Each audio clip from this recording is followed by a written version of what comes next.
はい、こんにちは。サダ To Future Anthem と言います。今日は、先月10月28日に発売された、コンピレーションアルバム、ファンカシティ2というね、コンピレーションアルバムに収録されている僕の、楽曲、トワイライトフォレストっていう曲の、プロジェクトファイルを実際に開いて、曲作りのね、テクニックをお見せしようと思います。曲作りをしている方、こういったダンスミュージックを作ってみたいと興味を持っている方にとっては、興味深くて、内容の濃い動画になるんじゃないかなと思っています。ちょっと長くなると思うんですけどもお付き合いください。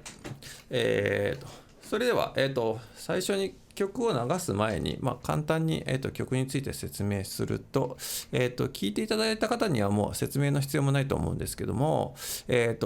ディスコテイストを持った、フューチャーハウスということになっています。キャッチーすぎないね、少しだけアンダーグラウンドめな、方向性で、作りました。それでですね、曲の構成について、ちょっとお話しさせていただきますと、イントロがあって、ここを見てもらうと分かると思うんですけども、イントロがあって、で、4小節の、トランジションっていうのがあって、で、ブレイクがあって、ドロップがあって、また2番目の、ブレイクとドロップがあって、最後、アウトロがあって終わるという、基本的な、一般的な構成になっているかと思います。早速、イントロから流して、説明していこうと思います。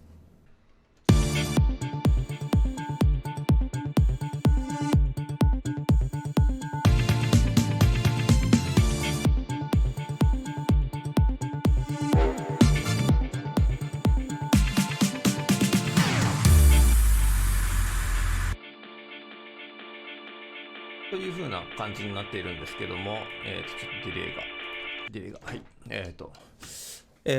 本当に一般的な、イントロっていうか、本当に DJ がね、前の曲から、この曲につなぐための、一般的な8小節のイントロになっています。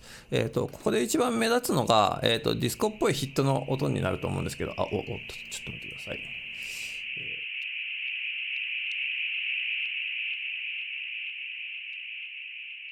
ディレイのフィードバックが、はい、になっているかと思います。で、ここにね、サンプラーなんですけども、ここにいろんなサンプルがスライスが並んでると、思うんですけども、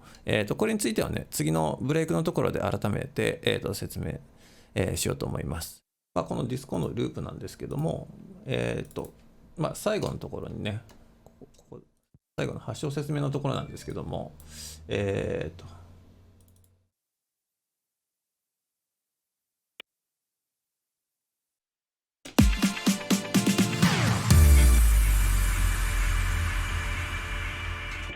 みたいになっているところがあるんですけども、ここに、ここで一つ、ポイントとして、このバイナルの、レコードのね、ストップのエフェクトを、ここで最後の、ここの一発だけかましてます。みたいな感じで、一つ、なんかアクセントをつけるのにね、一役買ってるんじゃないかなと思います。その次ですが、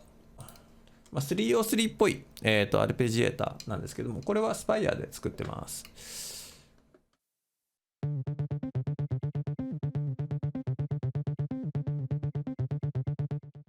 こういうやつなんですけども、もう一般的な、303と言いながらね、スパイアで作ってるんですけども、コツとしては、やってることとしては、ディストーションをここでね、実はかけてあったりとかするんですけども、ちょっとドライブとかも思いっきりフルテンに振っちゃったりとかしてるんですけども、ここで、バイパスのフィルターを、目いっぱい絞って、で、いわゆる、派手すぎない音になってると。イントロなんでね、どちらかというとちょっと我慢しつつ、とは言いつつも、ちょっと歪んでるみたいな音をここで作っています。で、フレーズのシーケンスなんですけども、これに関しては、ここのアルペジエーターのところで、作ってあります。で、ここに音階が全部並んでて、マイナス2とか、プラス10とかっていう風になってるんですけども、ここで、音階を作っています。でタイノート、にしたいところはこういうふうにこうしてね、これはもう本当になんかTB3 を3と、同じような、感じで、プログラムしてるかと思います。こうやってやってることによって、MIDI のノートを見ると、普通にもうずっとベターとね、こう音符がこう並んでるっていうか、ベターとこう書いてあるだけっていう、感じになっています。で、その次に、イントロの、もう一つのアルペジエーター、こういうのがあるんですけども、あります。これも、これはもうオムニスフィアっていうね、有名なシンセサイザーを使ってて、もう、特に自分の作った音とかそういうんではなくて、カリンバスティームっていうね、ファクトリーのパッチをそのまま使っています。でこれももうそのまま押してるだけでこの音になっちゃうので、こういうフレーズがこう出てきちゃうやつなので、同じように、ベターとこう MIDI のノートがこういうふうに、貼り付けてあるという感じになるかと思います。その次なんですけど、これがほぼメインなんですけども、メインの付随というかおまけというかなんですけども、こういった、リバースのね、シンセサイザーも入ってます。これですね。これとかは、シンプルなループの中に、このような小さなね、音のピースをスパイス的にこう入れることによって、曲全体として聴いた時に、より面白いものに、することができるんじゃないかなと思って、こういうのを配置しています。でもう一つこういう、ヒットというかスタブというかね、こういう音も一発だけ入ってるんですけど、これですね。これとかも同じような理由で、入れてあります。これは2つとも、もう名前をこう見たら多分もう分かると思うんですけども、カシミヤっていう、EDM のね、DJ の、サンプルライブラリの中から、使っています。で、こっちの、一発だけ入ってる方とかは、なんて言ったらいいのかな。イントロってやっぱりそんなに音がそんなに埋まってる箇所ではないので、こういうところで、リバーブをちょっと深めにかけているのがポイントになります。これなんですけども、リバーブの秒数も7秒って言ってね、割と長めの、リバーブをかけています。音数が少ないがゆえに、こういうのが入ってると、余計にこの中で目立つと、いうことが言えるかと思います。以上が、イントロの、説明になります。続いて、その後の、トランジションのところを、流していきます。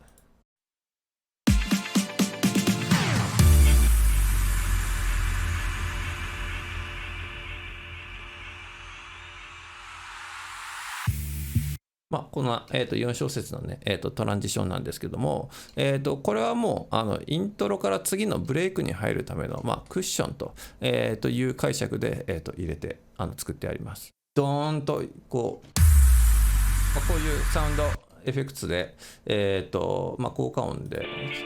ドーンといきながら、これが消えると同時に消えていくと同時にこういう、リバースの、効果音みたいなのも入ってくると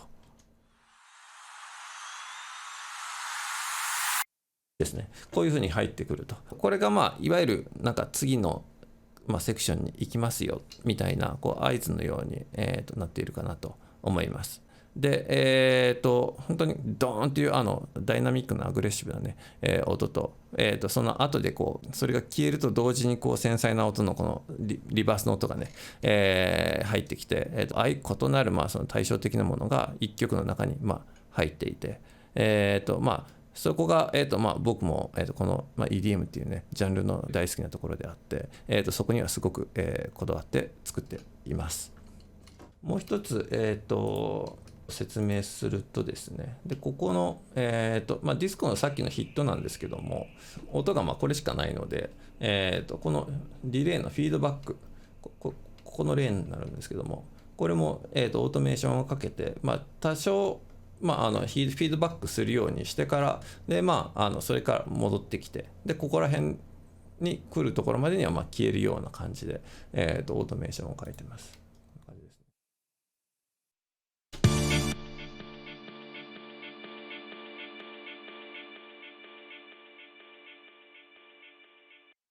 こんな感じですね。以上が、トランジションの説明になります。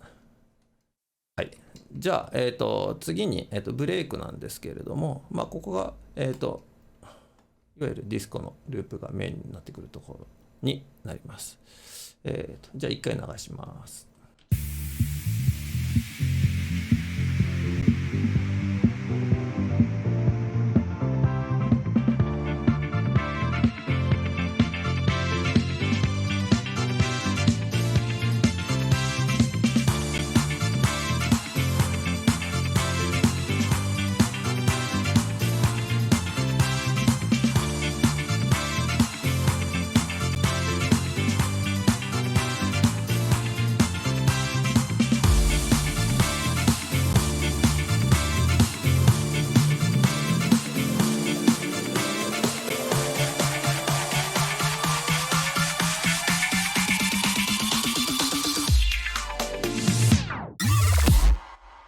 っていう感じのブレイクになっています。で、ここのディスコのループが、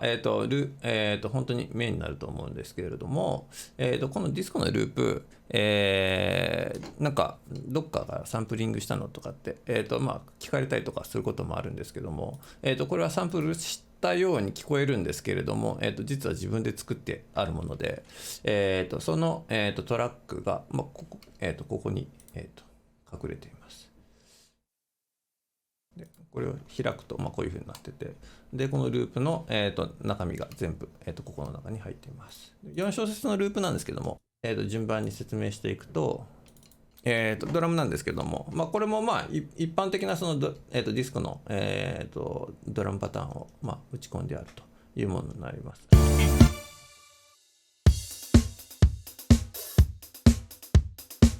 でポイントとしては最後に入っているちょっとしたこうゴーストノートみたいなやつですね。ここなんですけども、これですね。こういう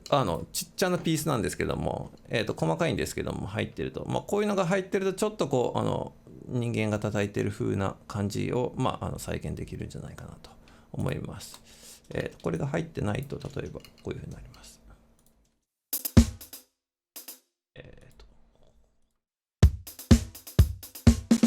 こうなっちゃうんですけども、これが入ってると、こうなんかこう、打ってこう振るような感じを、出すことができるんじゃないかなと思います。で続いて、ベースに行きます。ベースも、これは、生ベースの、いわゆるシミュレートなんですけども、音源としてはね、コンタクトの、プリベースってやつをね、使っています。これの、優秀なところというか、いいところっていうのは、こういうね、半音とか、全音で動くところを、レガートでこういうふうにこう弾いてあげると、この箇所が、この2箇所が多分、それに当たるんですけども、これをやることによって、いわゆるそのベースのフレットをこうスライドさせるような、効果を、再現することができます。これですね。とか、こことか。こういう感じですね。流すと。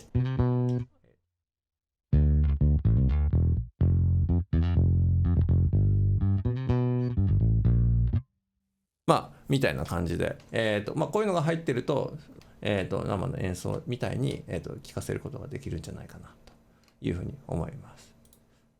じゃあ次に、ベースじゃないや、ギターですね。これはリアル LPC っていうね、こういう音源を使ってるんですけども、これはこれで。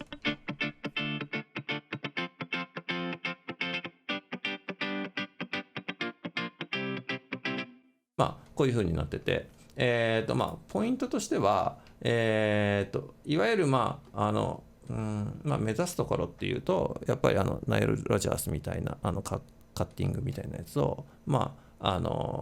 イメージして作ったんですけれども、まあ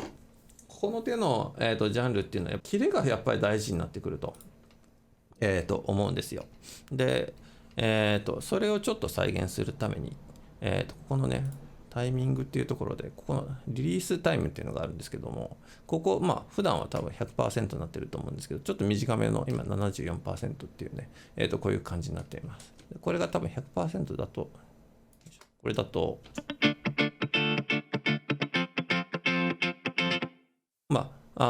若干そのリリースのところがちょっと緩いかなっていう感じを受けたので、リリースタイムをこういうふうに短くすると、ここの音がこう消えるところのこの切れがやっぱりこう締まるんじゃないか、タイトになるんじゃないかなというふうに思います。じゃあピアノですね。もう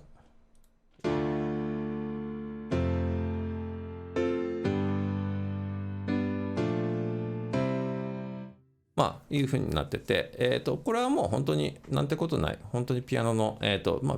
ほぼベタ弾きで弾いてあって、コード進行としても、d マイナー、F、それから G、B フラットメジャー7で C みたいな感じで、弾いてあります。でこの2つだけねちょっとこう装飾音っぽい感じでこう入れてありますけども、それを除けばもう完全に、ベタ弾きで、弾いてるものになるかなと思います。で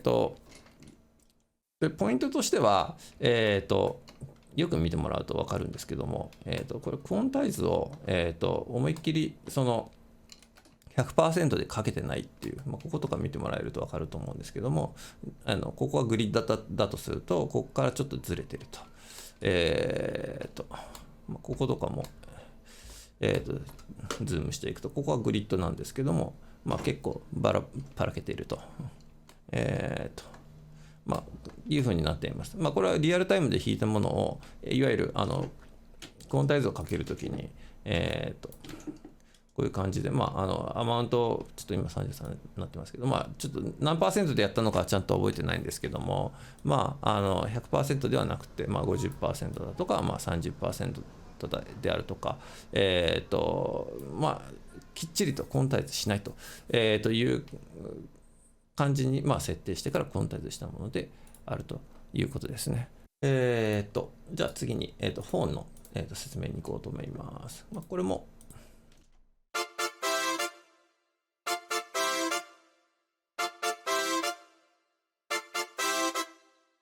みたいな感じで入ってるんですけれども、これは頭自体は多分 100% でクオンタイズしてあるんですけれども、はい、デュレーション、長さがちょっとこう若干ばらけてるのが多分わかると思うんですけども、こういうのは、いわゆる揃えすぎないと、というのが大事だと思います。人間ね、一生懸命みんなで合わせようとしても絶対にぴったり合うっていうことはやっぱりないので、ミクロの単位で見ていくと、こうやってやることによって、人間味のある、演奏を、に近づけることができるんじゃないかなというふうに思います。とはいえ、ギターのところでも少し話したんですけども、やっぱキレみたいなところっていうのはやっぱすごく大事にしてるんで、弾いた後ね、聞きながらこうデュレーションをこうちょっとこう前後してこうかいつまんでかこう直した、記憶がうっすらあります。で一番気持ちいいところにね、落ち着くように、調整していきました。はい。で最後ストリングスですね。ストリングスはディスコで使われるようなキレのいいね、ちょっと生っぽいフレーズを再現できる音源を最初探してたんですけども、ちょっと見つからなくって、ここはちょっと諦めてというか、もう、解釈を変えて、シンセストリングスで、やることにしました。70年代の、ディスコとかでよく出てくるストリーナストリングスっていうね、シンセサイザーの、ストリングスの、があるんですけれども、それっぽい音を選んで、やっています。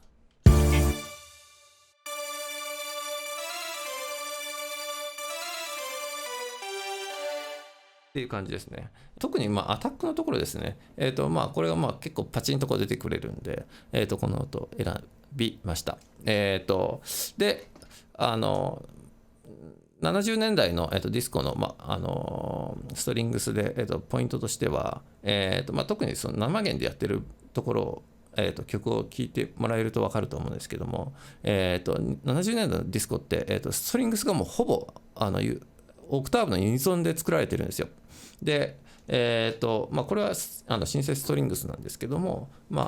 それに倣って、メロディーを、完全にもうユニゾンの、オクターブユニゾンの、で、上下と、こう完全にもう平行で動いているのが、分かると思います。こういうふうにして組み立てました。以上がここの、ディスコのループの説明になるんですけども、これができたところで、一回、オーディオでバウンスしました。で、このバウンスしたものが、ここにあるやつ、これなんですけれども、これをさらに、何をやったかというと、スライストゥマルチサンプルっていう機能があって、これは何をやってくれるかっていうと、一定の、規則に、おいてサンプルを、スライスしてくれて、それを、小さなピースを、鍵盤のサンプラー上に並べてくれるっていう機能なんですけども、これをやっています。で、スライサーと、クォーターノートになってるんで、四分音符単位で、切ったものを、スライスとして、鍵盤に並べてくれるという機能になります。で、これによって、4小節のループなんで、4小節のループ、かける、4拍ということになるので、4×4 で16の、スライスができるということになります。で、ここ OK すると、それが実行されるんですけども、それを作ったものが、ここにある、ここの、ディスコループというね、ここのトラックになります。で、これですね。で、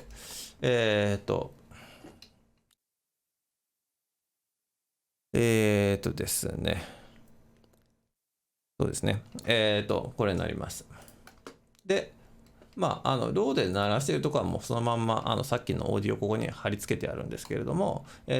み替えてあるところ、ロールが入ってきてから、そのドロップに入る前のこの煽りみたいなところっていうのはやっぱり組み替えたいので、こういうふうにこっちで、打ち込んであるということになります。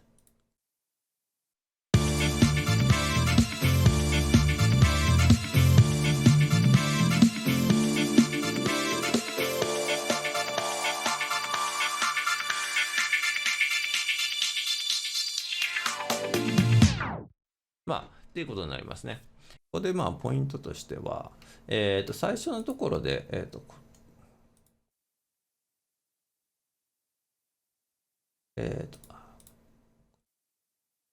はい。最初フィルターがこう閉じてて、で、こもった音から入ってくるように、なってるんですけども、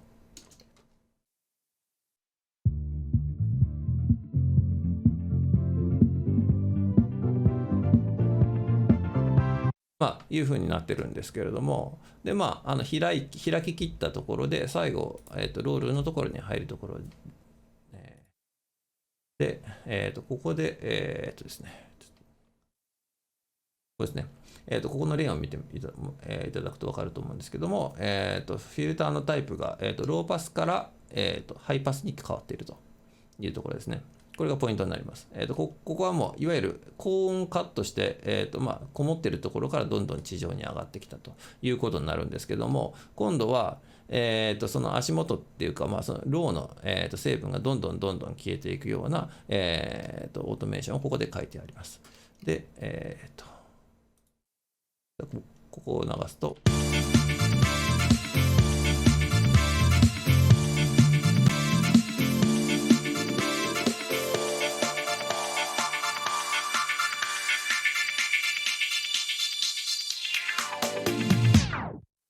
みたいに、なっています。で、最後の1小節で、ローがいなくなったところが、一気に戻ってくるというふうな、オートメーションを書いて、います。で、イントロでもね、使ってたんですけども、ここでも、バイナルの、レコードのね、ストップのエフェクトをここで、入れてあります。これでよって、同じものです。でこれが最後の、小節だけにかかるように、オートメーションをここで書いてあります。っていう感じになりますね。はい。以上が、ブレイクの、説明になります。では、続いて、ドロップの、説明に、入ろうと思います。ちょっと一回流します。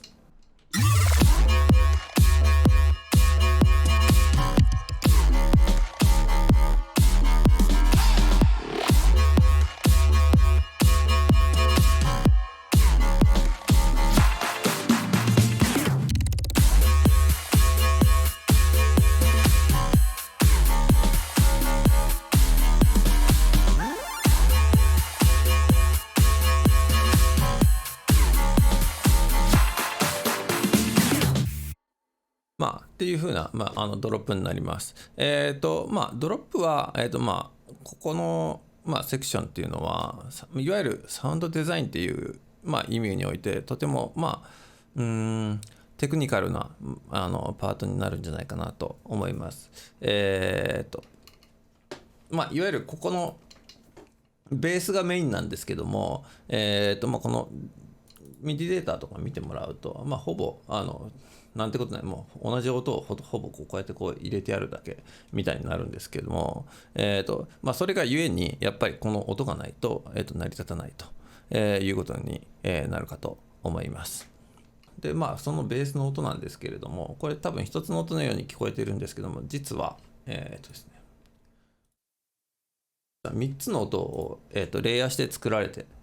いるというところがポイントになります。で一つずつ再生すると、これが一番のメインの、音になります。でギラッとしたね、いわゆるフューチャーハウスの、ベースの音になるかと思います。で次が、こういうやつが一つあって、最後に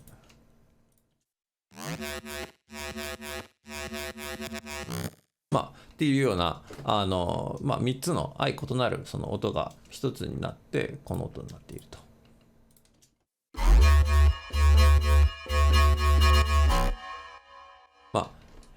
こういうふうに作られていると、いうことになります。であと一つポイントとして、挙げるとするならばですね、ここにちっちゃなピースがこうあるのが多分分かると思うんですけども、こういうやつですね。こういうやつです。これは何をやってるのかというと、いわゆるそのグライド効果っていうものを、これで作り出しています。でこれがポンと入ってて、そのすぐに直後にすぐにバッとこうレガートで、こうトリガー、次のノートをトリガーしているという、作りになってて、これがあることによってこういう最初のギュインっていうウィンっていう、ニュアンスを、作り出すことができるということになります。これがないとこうなるんですけども、これがあることによって最初のグイーンっていう効果を作り出すことができるということになると思います。でここは下から上に行ってるんですけど、ここは上から下に行って、逆の方向に、行ってます。こういうことですね。これがないとこうなるんですけども、あることによって、さっきとは逆の上から下にこうピョンと飛び降りるような、効果を作り出すことができるかと思います。でその次にですね、この4小節目なんですけれども、ここは上がっていくようになってるんですけども、ここじゃない、ごめんなさい、ここですね。こうやってこう徐々に上がっていっているところがあると思うんですけども、ここは、ピッチベンドで作ってます。こういう感じでね、ここでピッチベンドを書いて、徐々に上がっていくように作っています。それで、ここ、曲の、キーが、d マイナーなんですけども、ここ D で、上がりきったところで、ここの F のところに、ここに行きたいんで、音源はセーラム使ってるんですけれども、ここで、一つポイントなのは、ピッチのベンド幅を、通常多分2になってると思うんですけども、3になってると。これによってから、一番上に上がったところで、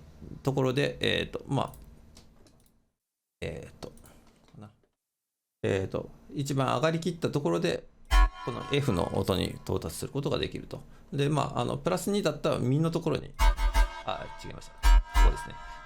ここに行くことになると思うんですけども、プラス3にすることによって0から1、2、3で、F に、到達することができると。F っていうのは d マイナーの、いわゆるマイナーサードの、単3度の音になるかと、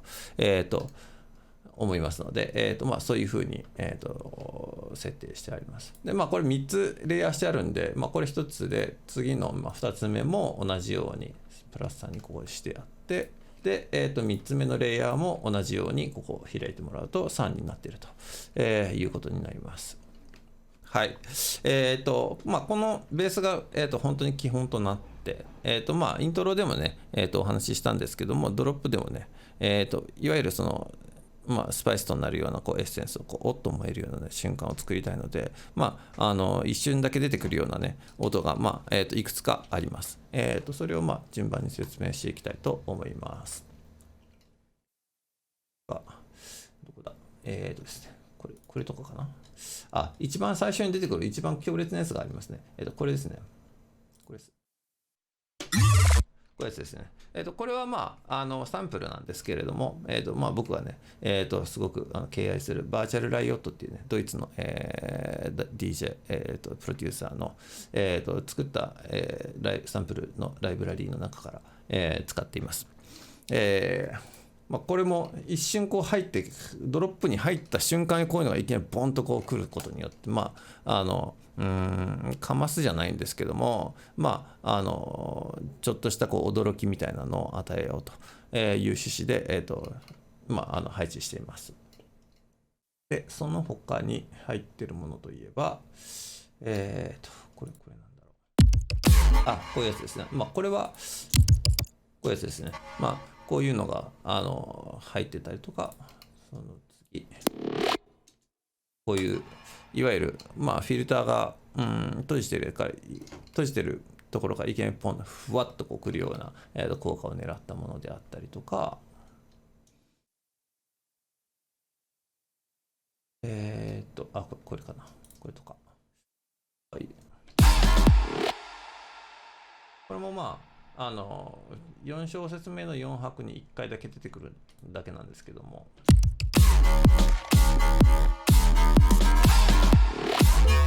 これですね。こういうサンプルなんですけども、これもカシミヤ先生のね、ライブラリーから、使っています。で、ドロップもフューチャーハウスのこういう手の、そのベースがメインになっているようなドロップっていうのは、音数を比較的少ないので、ここでも、さっき、イントロのところでもね、お話ししたようなリバーブを、8秒とかね、ちょっと長めの、大げさなというか、普通ちょっとポップスとかではね、あまり使わないような設定で、入れてあったりとかします。あとは、何かな。ですね、これかな。これとか、この64、64音符って言ったらいいのかな。で、入ってるような、こういうのが一瞬出てきたりだったりとか、さっきのヘイとは違う、また違うパターンの、こういう、ボイスサンプルみたいなのも、入っていると、いうことになるかと思います。以上がドロップの、説明になります。それでは、次の、セカンドブレイク、ブレイク2のところに、行こうと思うんですけども、1回目と違うのは、このディスコのループなんですけども、最後の煽り方っていうのがちょっと組み替え方が違ってて、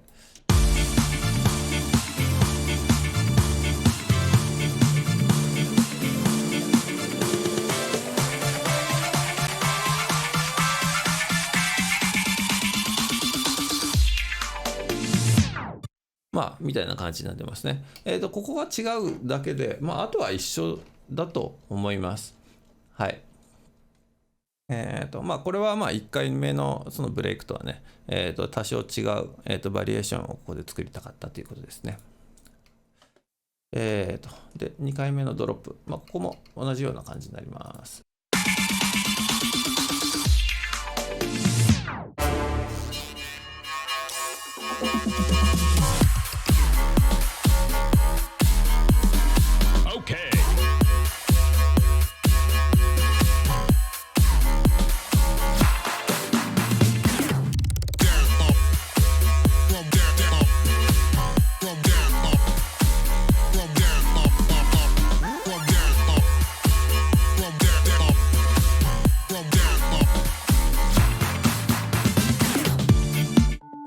みたいな感じになってて、ドロップの2回目に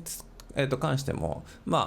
最初のね、出てくる音が、バーチャルライオットのこの音だったんですけども、これだったんですけども、2回目のドロップのところでは、こういう、ホーンのスタブになっていると。みたいな感じになってて、これも1回目のドロップとは違うという、バリエーションを作りたかったっていうところですね。それにプラスして、ドラムも一発目ここは結構止まってて、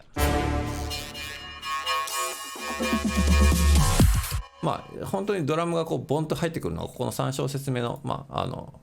2、3小節目のここから入ってくるようになってるんですけども、これも1回目と違うと。2小節目のところで、ドラムの、フィル、ロールみたいなのが入ってきて、3小節目から戻るという感じですね。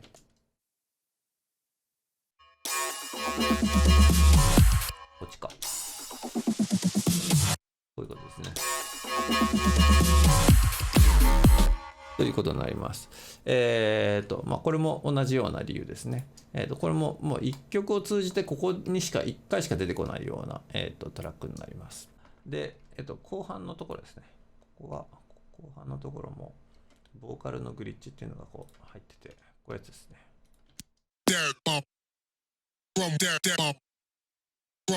みたいなやつが入ってて、これも1回目には入ってなかったんですけども、同じような理由で、1回目とは違う、バリエーションを作ったということになります。これは、多分そのラップのボーカルみたいなのを切り刻んでね、プログラムしたものだと思うんですけども、これはもう素材集の中から、ループになってるやつをそのまま使いました。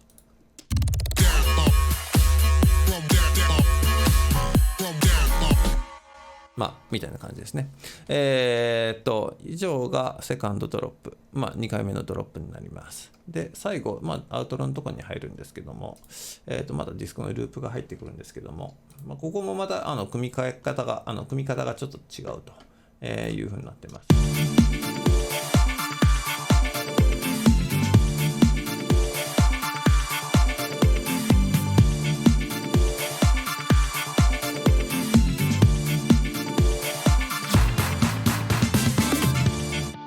みたいになってるんですけども、ここはちょっと忙しくフィルターのカットオフが、こうやって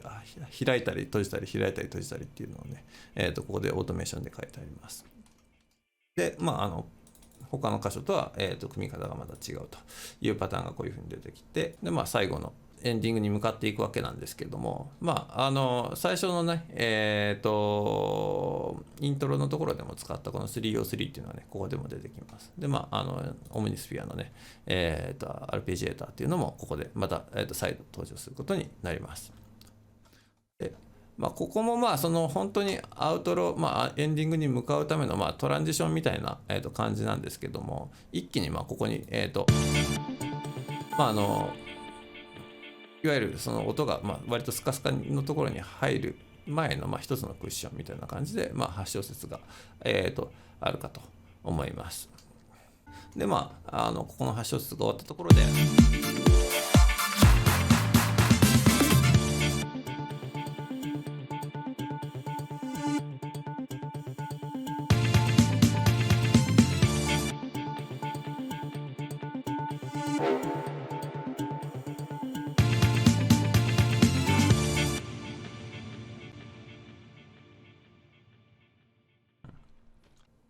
本当にベーシックなね、エンディングの、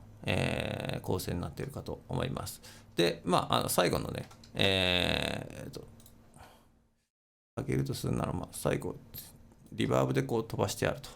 いうところぐらいで、これかな。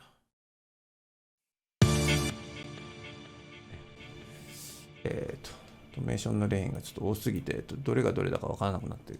るところもこれかな。これですね。ここで、リバーブの、ミックスの、加減を書いてあるということになります。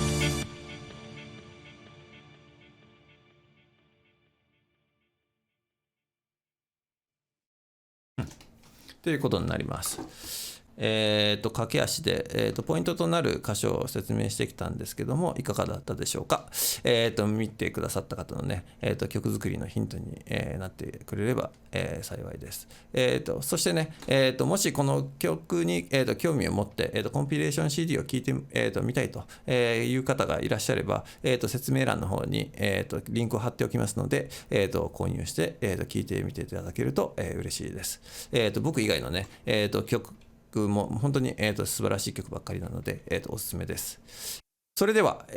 初めての試みで、聞き苦しいところもあったかと思いますが、最後まで動画を、ご覧いただきありがとうございました。それでは失礼します。